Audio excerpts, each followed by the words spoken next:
Hi there, I'm Ty, and I'm the gardening accountant taking a break from my garden here to talk a little bit about partnership and LLC tax issues.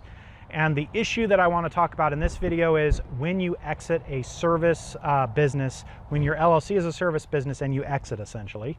So how does that happen and what are the tax implications? As the owner of a service business, you face a couple of classic options when you're ready to leave that business. You can sell your ownership to someone else, what we might call an outside buyout, or you can negotiate for a liquidating distribution from the LLC, which essentially buys you out. That liquidating distribution in the corporate world would be known as a redemption. In this video, I'm going to focus on the scenario that you are getting liquidating distributions from your LLC to pay you for your interest on your exit from that LLC, and I'll leave the topic of an outside buyout to perhaps a future video. I'm also discussing LLCs in the context that they're being taxed as partnerships rather than those LLCs that have elected to be treated as a corporation.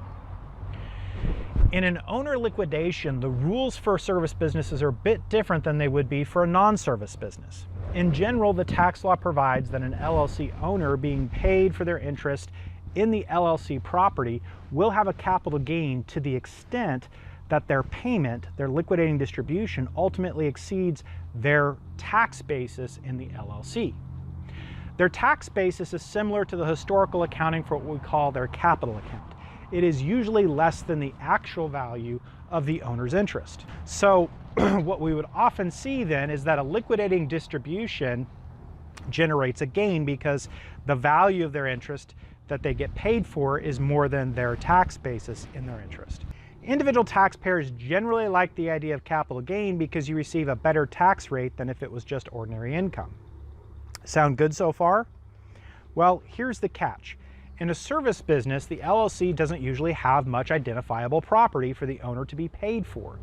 Therefore, the liquidation proceeds are going to be presumed to be goodwill, or often are thought to be goodwill.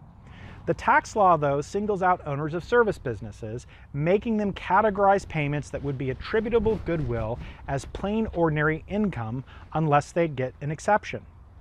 This tax rule provides there's two variations to this treatment of treating this extra payment, this liquidating payment, and it ultimately becoming ordinary income. One variation is that the payout is a fixed amount that's totally unrelated to future income. In that scenario, the payment to a service partner or a service member in an LLC liquidating would be considered a guaranteed payment, which would be ordinary income to them. The alternative scenario, the second scenario, is the amount is actually contingent on future events, like perhaps the amount of income generated from a book of customers, and then it's treated, and if that were the case, then that payment would be treated as the exiting member, the person getting the liquidating distribution, it'd be treated as their share of the LLC income as it's continued to be earned and distributed. This we would call this their owner's distributive share of income. In both cases, whether you're receiving a guaranteed payment or an ongoing distributive share of income, the implication for tax filings is that the member who was legally exiting the LLC would continue to be held out as an owner, a tax partner, receiving their allocations for income tax purposes until the last payment is made. This is totally true even if you're legally no longer considered an owner of the LLC under state law. The tax filing is prepared on the concept that you are an owner for tax purposes only. This special rule for the owners of service businesses seems unfair. And fortunately, as we often find with tax rules, there's an exception here. You can overcome the presumption that payments for goodwill are ordinary income in a service business if your liquidating agreement with the other members specifies that the LLC is intending to pay you for goodwill. There's actually a sound policy rationale to this requirement.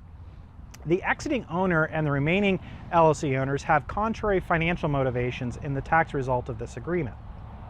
If the parties agree not to include a statement that payments are for goodwill, or they simply just neglect to consider it at all, then the exiting owner will receive ordinary income.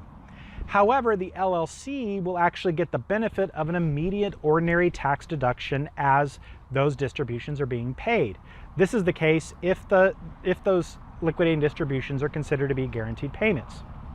Alternatively, the remaining owners If it's not a guaranteed payment, then the remaining owners would end up with the benefit of some of their ordinary income being allocated away from them to the exiting owner in the amount that that exiting owner is being paid.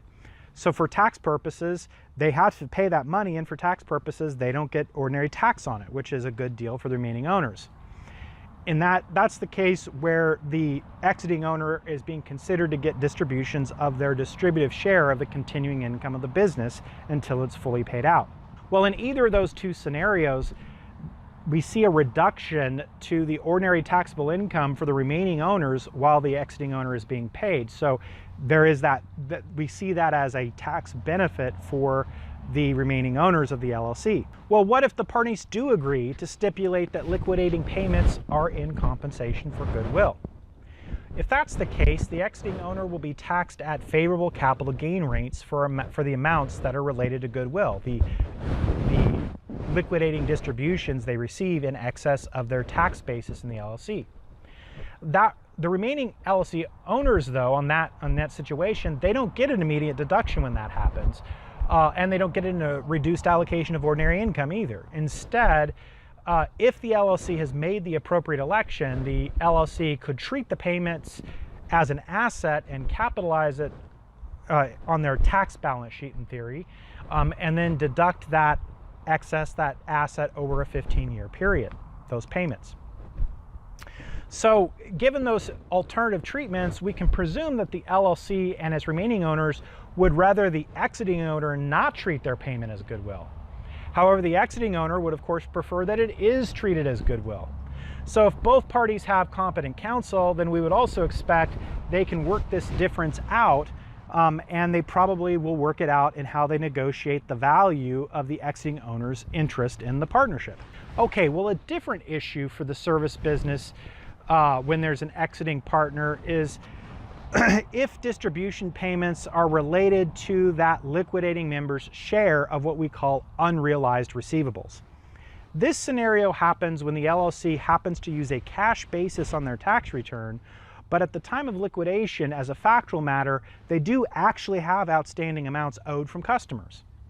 Bottom line, in that scenario, a liquidating owner would also have ordinary income rather than capital gain for the amount of their liquidating distribution that is deemed to be related to their share of the IOUs from their customers, or what we call the unrealized receivables.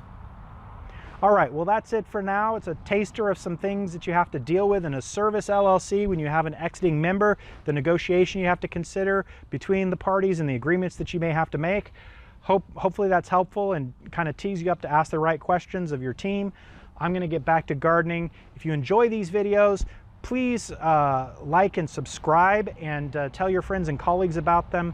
Want to build a great audience here and keep doing them for you going into the future. Okay, thanks and take care now.